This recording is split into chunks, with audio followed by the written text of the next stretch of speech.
Dear student, আজকে আমরা আলোচনা করব ক্লাস 11-এর কোঅর্ডিনেট জিওমেট্রির ফার্স্ট চ্যাপ্টার। সেখানে একটা পার্ট আছে, সেই পার্টটা হচ্ছে রোটেশন অফ অ্যাক্সিস। সেই পার্টটা হচ্ছে রোটেশন অফ অ্যাক্সিস। এবার এর আগে আমরা পড়েছি প্যারালাল অ্যাক্সিসের কথা। হ্যাঁ, যেখানে দুটো অক্ষেরকে যদি মূলবিন্দুকে অন্য একটা বিন্দুতে স্থানান্তরিত করে দিই, তাহলে অক্ষগুলোকে সমান্তরাল রাখলে নতুন যে কোঅর্ডিনেট সিস্টেম হবে সেই সম্পর্কে আলোচনা করেছিলাম। এবার আজকে যেটা পড়বো, আজকে পড়বো রোটেশন অফ অ্যাক্সিস। মূলবিন্দুকে একই রাখবো, দিয়ে অ্যাক্সিসগুলোকে থিটা কোণে যদি রোটেট করাই, তাহলে আগের কোঅর্ডিনেট সিস্টেম আর এখনকার কোঅর্ডিনেট সিস্টেমের যে বিন্দুগুলো তাদের মধ্যে সম্পর্কগুলো আগে কী ছিল, এখন কি আসবে, সেটা আজকে আমরা দেখব। ওকে, তার জন্য আমাদের প্রথমে কি করতে হবে? প্রথমে কোঅর্ডিনেট সিস্টেম এক্স অ্যাক্সিস আর ওয়াই অ্যাক্সিস কল্পনা করতে হবে। তাহলে ও, এটা হচ্ছে এক্স, এটা হচ্ছে ওয়াই। তাহলে এই মূলবিন্দুর সাপেক্ষে বিন্দুটি ছিল পি, যার স্থানাঙ্ক ছিল এক্স ওয়াই। তাহলে এই মূলবিন্দুর সাপেক্ষে ছিল পি এক্স ওয়াই।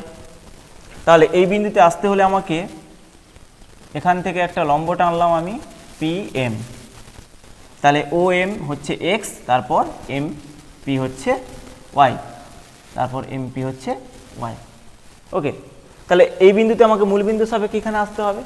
এবার যদি আমি এই এক্স অ্যাক্সিসটা, যে এই এক্স অ্যাক্সিসটা আছে, এই এক্স অ্যাক্সিসকে কী করলাম, আমি থিটা কোণে রোটেট করালাম, তাহলে পুরো সিস্টেমটা, এইরকম যে সিস্টেমটা আছে সেটা দেখো এইভাবে হয়ে যাবে।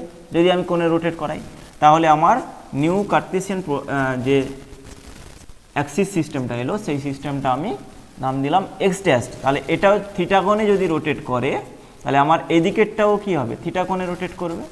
আমি সেটা, যেটা নিউ কার্টেসিয়ান সিস্টেম আসছে, সেটা আমি দেখাচ্ছি ডটেড দিই। তাহলে এবার এই অ্যাক্সিস বরাবর আমাকে যদি পি বিন্দুতে যেতে হয়, এইখানে যাব, তারপর এখান থেকে এখানে আসব। তাহলে আমি পি বিন্দু থেকে ও এক্স ড্যাশের উপর আবার একটা লম্ব অঙ্কন করলাম। আমি এটা ডটেড দিয়ে দেখাচ্ছি, দেখো আবার একটা লম্ব অঙ্কন করলাম, সেইটা নাম দিলাম এন, সেটা নাম দিলাম এন। এবারে এই এন বিন্দু থেকে আবার পিএম এর উপর একটা লম্ব টানলাম, নাম দিলাম কিউ। আর এন বিন্দু থেকে আমি ও এক্স এর উপর আর একটা লম্ব টানলাম, সেটা নাম দিলাম এস। ওকে, এবার দেখো এখান থেকে আমি আবার ওয়াই ড্যাশের উপর আবার একটা লম্ব টেনে নিতে পারি। এটা আমার এতটা কাজে লাগবে না, কিন্তু নিউ কার্টেসিয়ান সিস্টেমে এটা করতে পারি। এবার দেখো, তাহলে এখান থেকে ও এস আর O M, Q N, P M, এই মানগুলো আমাকে আগে বের করে নিতে হবে। এখানে প্রথমে দেখো, এইখান থেকে যদি যাই, এই পুরোটা হবে এক্স ড্যাশ, মানে ও এন, আর পি এন হবে ওয়াই ড্যাশ। তাহলে নিউ কার্টেসিয়ান সিস্টেমে বিন্দুগুলো ধরে নিলাম এক্স ড্যাশ আর ওয়াই ড্যাশ। ওকে, তাহলে আমি এখানে মানগুলো লিখে নিচ্ছি। তাহলে ও এম হচ্ছে এক্স, এমপি বা পিএম হচ্ছে ওয়াই, তারপরে ও এন হচ্ছে এক্স ড্যাশ এবং পিএন হচ্ছে দেখো ওয়াই ড্যাশ। এবার আবার দেখো, এটা যদি থিটা কোণ হয়, তাহলে আমার এটা 90, এই ট্রায়াঙ্গেলের কথা ভাবো। ও এন এস, এই ট্রায়াঙ্গেলের কথা ভাবো। এটা থিটা হলে এটা 90, তাহলে এটা 90 মাইনাস থিটা, এটা 90 মাইনাস থিটা। আবার এইটা আর এইটা হচ্ছে সমান্তরাল সরলরেখা, এটা ভেদক, তাহলে এই কোণটা আর এই কোণটা কি একান্তর কোণ। তাহলে এটা 90 মাইনাস, যদি থিটা হয় এটাও হবে 90 মাইনাস থিটা, আর এটা তো হচ্ছে 90, তাহলে এই কোণটা হবে থিটা। ওকে, তাহলে এইটা যদি থিটা হয়, এই ত্রিভুজটার ক্ষেত্রে মানে পি কিউ এন, এই ত্রিভুজটার ক্ষেত্রেও এই কোণটা হবে থিটা। তাহলে এই দুটো ত্রিভুজ থেকে আমরা কি নির্ণয় করব যে এদের সম্পর্কগুলো, এই যে বাহুগুলোর সম্পর্ক, সেটা আমরা আসছি। তার আগে আমাদের বের করে নিতে হবে যে ও এস, দেখো ও এস বা ও এম যেটা লিখতে পারো, ও এসকে আমি ভাঙতে পারি, ও এসকে ভাঙতে পারি, ও এম প্লাস এম এস, ও এম প্লাস এম এস ভাঙতে পারি, ভাঙতে পারি তো। আবার দেখো এম এস হচ্ছে কিউ এন এর সঙ্গে সমান, কেন? এটা প্যারালাল, তাহলে এটাও আমার দুটো কি পারপেন্ডিকুলার হচ্ছে, মানে এটা প্যারালাল হবে, তাহলে এটা সমান হবে, তাহলে কিউ এন। তাহলে এখানে O M plus Q N, Q N, Q N হয়েছে, ও এম প্লাস, তাহলে এম এস এর জায়গায় আমি লিখে দিলাম কিউ এন। ওকে, এবারে এই কিউ এন এর মানটা বের করে বসিয়ে দিব, আর ও এম তো জানি এক্স, তাহলে এখানে ওএস, ওএসটা আমার, তাহলে এখান থেকে দেখো এই রিলেশন থেকে ও এম সমান কত পাবো? ও এম সমান পাবো ও এস মাইনাস কিউ এন, ও এস মাইনাস কিউ এন। ওকে, আবার একটা রিলেশন বের করতে হবে, তার আগে আমরা দুটো ট্রায়াঙ্গেল থেকে বের করে নিই। Triangle O N S, O N S এর ক্ষেত্রে হয়েছে, ও এন এস ক্ষেত্রে, এই ট্রায়াঙ্গেলটার ক্ষেত্রে দেখো এখানে আমি সাইন থিটা সমান কি লিখতে পারি? কোনটার সাপেক্ষে? এই কোনটার সাপেক্ষে, এই কোনটার সাপেক্ষে সাইন থিটা। সাইন থিটা মানে কি? সাইন থিটা মানে লম্ব বাই অতিভুজ, তাহলে লম্ব হচ্ছে এইটা, তাহলে এস এন বাই অতিভুজ ও এন, আবার এস এন সমান দেখো এস এন থাক, এস এনটা থাক, আবার ও এন দেখো এক্স ড্যাস্ট, তাহলে এখান থেকে আমি পাবো এস এন সমান x dash sine theta, x dash sine theta. Okay, আবার কস থিটা এই ট্রায়াঙ্গেলের ক্ষেত্রে দেখো, তাহলে ভূমি বাই অতিভুজ, ভূমি কোনটা? ও এস, অতিভুজ কোনটা? ও এন, তাহলে ও এস বাই ও এন হচ্ছে কত? এক্স ড্যাস্ট, তাহলে এখান থেকেও পাবো দেখো ও এস সমান এক্স ড্যাস্ট কস থিটা। আবার তাহলে এই ট্রায়াঙ্গেল থেকে সাইন থিটা কস থিটা পেয়ে গেলাম, এখান থেকে এস এন আর ও এস, ওটা আমাদের ওখানে কাজে লাগবে। এবার দেখো এই ট্রায়াঙ্গেলটার কথা চিন্তা ভাবনা করি, এবার ট্রায়াঙ্গেল পি কিউ এন এর ক্ষেত্রে। ওকে, আবার ত্রিভুজ পি কিউ এন এর ক্ষেত্রে, এই ত্রিভুজটার ক্ষেত্রে দেখো এটা থিটা, তাহলে এখানে দেখো আবার সাইন থিটা, তাহলে সাইন থিটা, তাহলে এই কোনটার সাপেক্ষে লম্ব?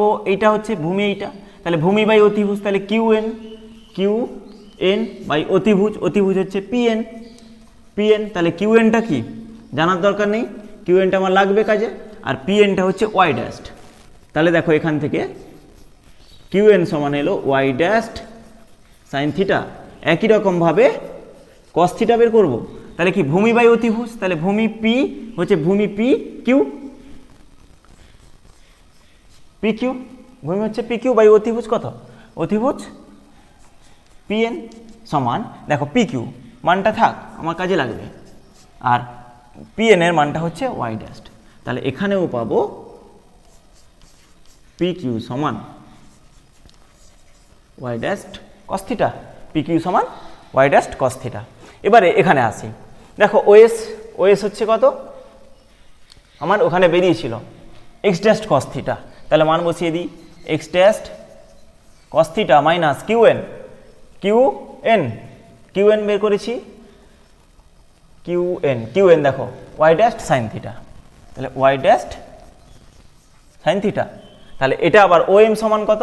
ও এম হচ্ছে এক্স, তাহলে এক্স সমান x dash cos theta minus y dash sine theta. Okay, তাহলে এটা একটা রিলেশন পেলাম আমরা, এটা এক্স অ্যাক্সিসের সঙ্গে একটা রিলেশন পেলাম দুটো। আবার দেখো পিএম কে লিখতে পারি পিএম সমান P Q plus Q M, আবার দেখো P Q plus Q M কে লিখতে পারি এনএস, আবার দেখো পি কিউ বের করেছি ওয়াই ড্যাস্ট কস থিটা, আবার এনএস বা এসএন, এসএন আর এনএস একই। তাহলে এসএন দেখো x dash sine theta plus x dash sine theta. তাহলে এটা আবার পিএন সমান দেখো ওয়াই, পিএন সমান ওয়াই, তাহলে ওয়াই। তাহলে আর একটা রিলেশন পেলাম। ওকে, তাহলে এক্স সমান x dash cos theta minus y dash sine theta, আর ওয়াই সমান y dash cos theta plus x dash sine theta. তাহলে এইটাই হচ্ছে new coordinate system x dash y dash সে বিন্দুটা, এবং পি পুরাতন কোঅর্ডিনেট সিস্টেম যেটা যখন রোটেট করা হয়নি তখন তার এক্স ওয়াইয়ের মধ্যে সম্পর্ক। এখান থেকে আমরা আবার এই দুটোকে সলভ করে, 1 নম্বর আর 2 নম্বর এই দুটোকে সলভ করে, হ্যাঁ তোমরা কি করবে, এক্সের সঙ্গে কস থিটা হয়েছে, আর এখানে এখানে কস থিটা আর ওয়াইয়ের সঙ্গে এখানে সাইন থিটা গুণ করে যোগ বিয়োগ করলে আর দুটো রিলেশন পাবো হয়েছে। সেই দুটো রিলেশন আমরা কি কি পাবো এখানে সেটা আমি দেখাচ্ছি, একটা সুন্দর করে মনে রাখার জন্য একটা ছক দেখাচ্ছি। দেখো এক্স ওয়াই আর x dash y dash. Okay, cos theta minus sine theta আর sine theta cos theta. Okay, y dash. Okay, তাহলে মাইনাস সাইন থিটা আর কস থিটা। ওকে, এবার দেখো এইটার সাহায্যে সুন্দর এই ছকটা যদি তোমরা মনে রাখতে পারো তাহলে কিন্তু আর ক্যালকুলেশন করার প্রয়োজন হচ্ছে না, বা তোমাদের মনে থেকে যাবে। কি করে মনে রাখবো একটা কোঅর্ডিনেট সিস্টেম থেকে আরেকটা কোঅর্ডিনেট সিস্টেম। এবারে দেখো এখানে এক্স সমান এক্স টেস্ট কস সাইন থিটা। দেখো যখন এক্স এর মান বের করবে, এক্সকে ভাঙবে মানে এক্স আকারে লিখবে, তাহলে এক্স সমান x dash cos theta minus y dash sine theta. আবার দেখো ওয়াই সমান x dash sine theta plus y dash cos theta. দেখো x dash sine theta plus y dash cos theta. আবার দেখো তোমরা যদি এক্স টেস্ট আকারে ভাঙতে চাও, যেরকম আমি এনবি আকারে লিখছি, যদি তোমরা এক্স টেস্ট আকারে লিখতে চাও মানে এখানে তোমাদের হয়তো এক্স টেস্টটা প্রয়োজন, তাহলে এক্স টেস্ট সমান কত হবে, তাহলে এক্স টেস্ট আসো, তাহলে X cos theta plus Y sine theta. একই রকমভাবে দেখো ওয়াই ড্যাশ সমান কি X minus X sine theta. এটাকে আমি পরে লিখছি, মাইনাসটা আমি অ্যাডজাস্ট করে নিচ্ছি। তাহলে প্রথমে লিখে দিলাম ওয়াই কস থিটা, তাহলে ওয়াই ড্যাশ সমান Y cos theta minus X dash sine theta. তাহলে দেখো এই যে দুটো সিস্টেম আমরা পেলাম, এই দুটো সিস্টেম পেলাম, তাহলে এক্স সমান x dash cos theta minus y dash sine theta, আর ওয়াই সমান y dash cos theta plus x dash sine theta, আর এখানে এক্স টেস্ট ওয়াই টেস্ট আকারে লিখলাম। তাহলে এইগুলো আমরা রিলেশন এখান থেকে পেতে পারি হয়েছে। এটা আমাদের খুব হেল্পফুল হবে জয়েন্ট এন্ট্রান্স সিলেবাসের জন্য, যেখানে ছেলেরা কিন্তু ডিরেক্টলি যত কোণে রোটেট করতে বলবে, আর অ্যাক্সিসটাকে আমরা ডিরেক্টলি এক্স টেস্ট আর ওয়াই টেস্ট মানে নিউ কোঅর্ডিনেট সিস্টেম আর ওল্ড কোঅর্ডিনেট সিস্টেমের যে দুটো পয়েন্ট তাদের মধ্যে সম্পর্ক কিন্তু আমরা তৈরি করতে পারবো। হ্যাঁ, এইটা হচ্ছে আমাদের আজকের মতো থাক। এরপরে পরের দিন আমরা সঞ্চার পদ নিয়ে আলোচনা করব।